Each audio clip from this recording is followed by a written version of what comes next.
Exercises to improve your paddling. Something like 85% of people's time in the water is paddling. So if you're not a good paddler, your surfing is kind of suffering. So there's multiple facets to being an efficient paddler. A lot of time in the water, that really helps. Do you have healthy shoulders? Can you move shoulders through full range of motion? Is it a healthy glenohumeral joint? If not, that's severely impacting your surfing. Do you have the ability to move the spine? If you don't, you can't get into a good paddling posture on a surfboard. You're going to start wrecking your neck and shoulder. Do you breathe well? A huge influence on paddling. Neck breathing, surf paddling, that's problematic. Maybe it's a cardiovascular issue, like you don't have enough endurance or work capacity, so you might look to time in a pool, more time in the water, or on a row machine, hitting on different energy systems. This is going to be some gym stuff to work on shoulder health, because if your shoulders aren't healthy and durable, there goes your paddling, strength, endurance, and power. Let's get into it.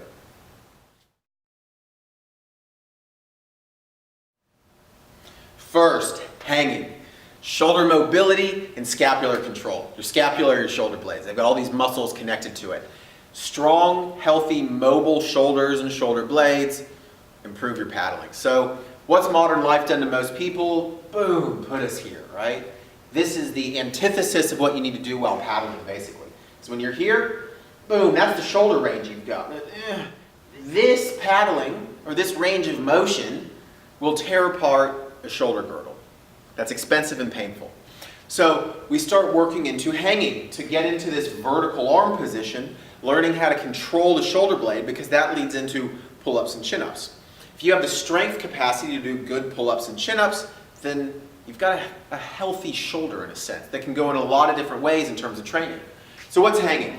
Literally that. There's passive and active. So my feet are now off the floor, and I am just dead weight, passive hanging.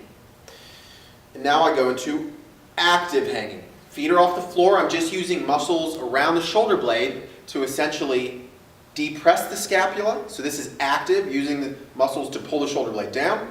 Passive is just let gravity lengthen all that tissue. This can be really good in terms of some rehab stuff for people with shoulder issues, depending what it is. Consult with your practitioner. What we start working on, active. 10-second holds, even building up to 20. Control down into passive, hang there for about 5 seconds. Back up into active. This can be done every day. I get people alternating in 10 to 20 second active holds, 5-second passives, until their grips give out, right? It's building that awareness of scapular control, because we want to get into chin-ups or pull-ups. Chin-ups are palm face the body, palms face away is pull-up. That vertical pull is, like I said, a really healthy, strong, durable shoulder. What do most people do when they do pull-ups? That's the sound of a nasty pull-up. They get all necky because they don't know how to depress the scapula. So, get into that active position. From there, pull.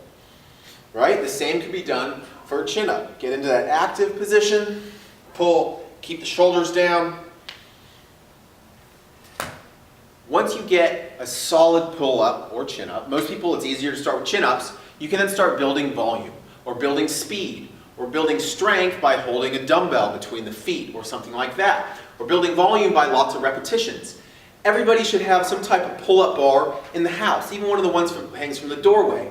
If every time you walk by it, you bang out 3, 6, 8 pull-ups, over the span of months you've built a whole bunch of volume. And again, just this healthy, mobile shoulder really can do a lot for time in the water.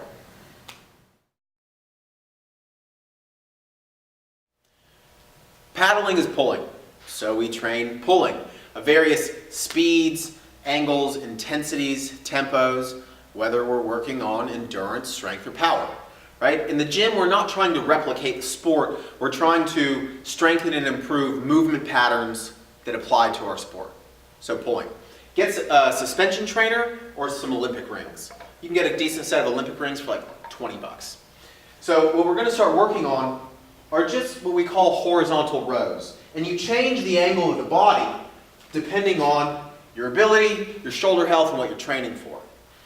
Some keys to be aware of when you row, neck stays tucked. What you see a lot is this. You're teaching really faulty mechanics and creating some muscle imbalances to the body. So chin in good alignment, and as you pull, the whole shoulder pulls back, almost like you're trying to stretch the chest a bit, not rolling the shoulder forward in that row. Cool? So we can start with some angled rows here. Right? Good controlled tempo. If that's easy for you, if you're easily doing 10 to 15 reps there, you increase the intensity. So you just come lower.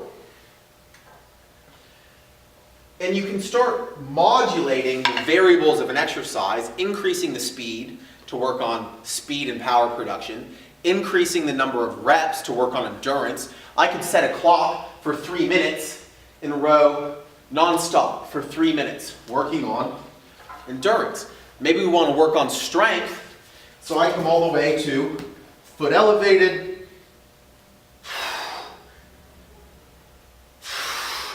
see, that's slower tempo, but it's working on strength control. You can work on speed.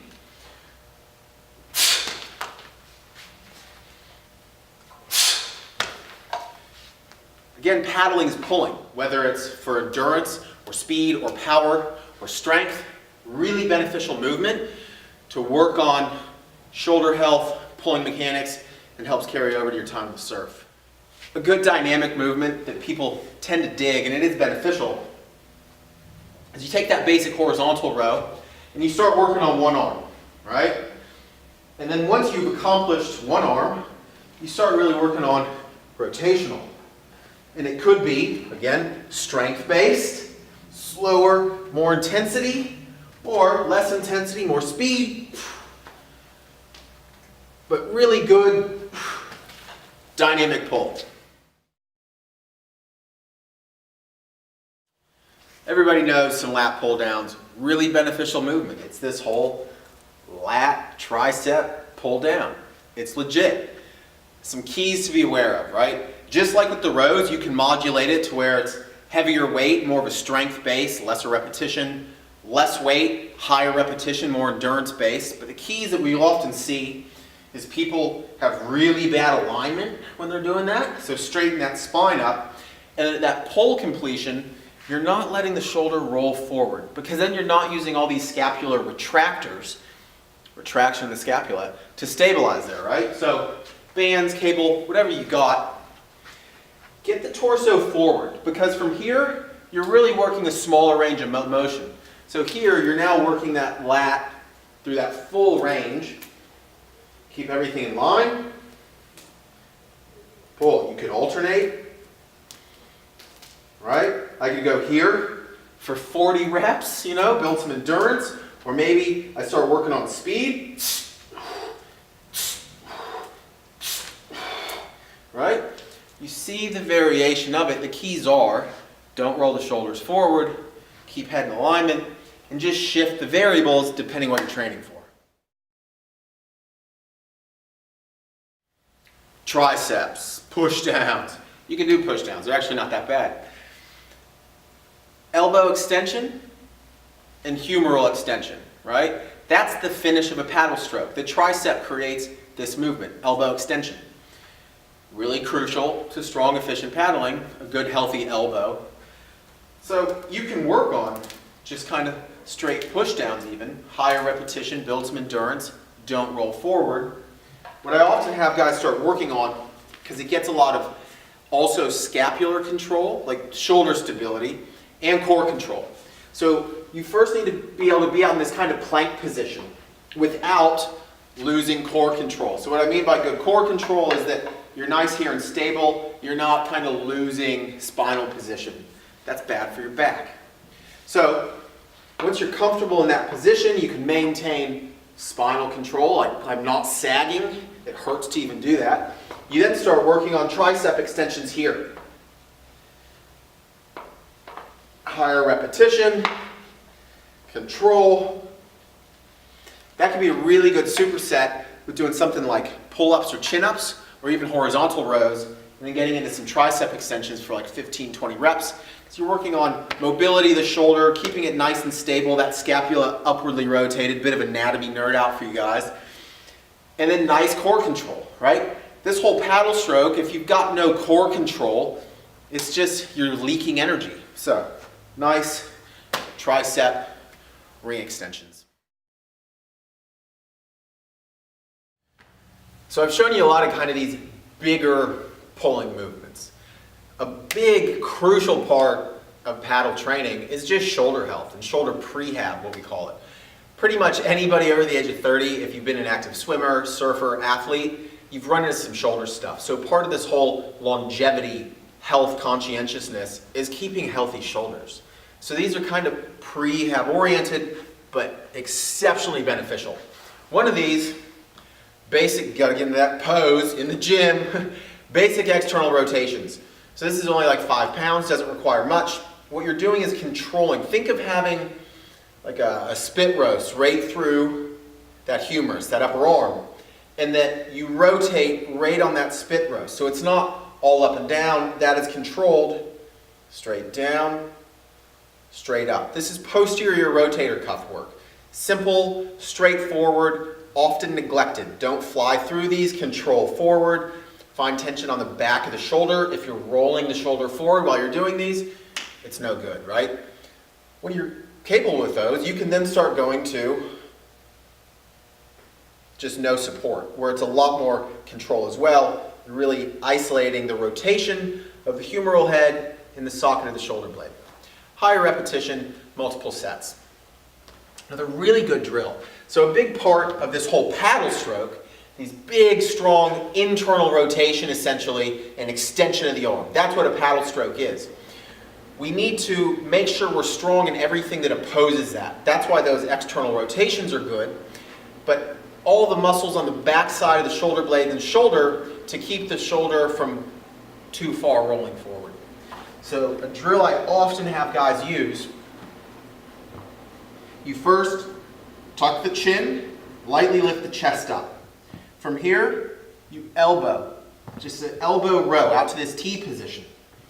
From there, extend, so you're really working between the shoulder blades, back of the elbows, control down, squeezing at the base of the shoulder blades, control. Out, extend, control back. This does not take much weight. One repetition should take you about 5 seconds. You're doing 12 to 20 reps, so it's building endurance and work capacity. This is not heavy loading. Out, extend, and down.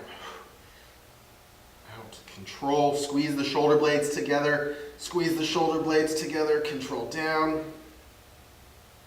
That was 5 pounds. I could probably go a little lighter on that. Change that movement if you need to, just based upon the healthier shoulder. 5 pounds might be way too much load at first. It might just be a soup can or a water bottle, like a pound. Really just nice, slow, controlled, feel all the muscles on the upper back working. Improve your paddling. Multiple exercises there. That is a snippet of what you could come up with in terms of training for movement that applies to the sport. Pulling through power, strength, endurance, various rep ranges, various speeds, improve shoulder health, improve range of motion. And then comes the other aspects of paddling, the technique, a healthy shoulder, healthy spine, breathing. There's a lot to it, but this is a huge start. Stay healthy, keep your shoulders moving so that you can paddle. Check out surfstrengthcoach.com for more information. Improve your body so you can keep surfing. Peace.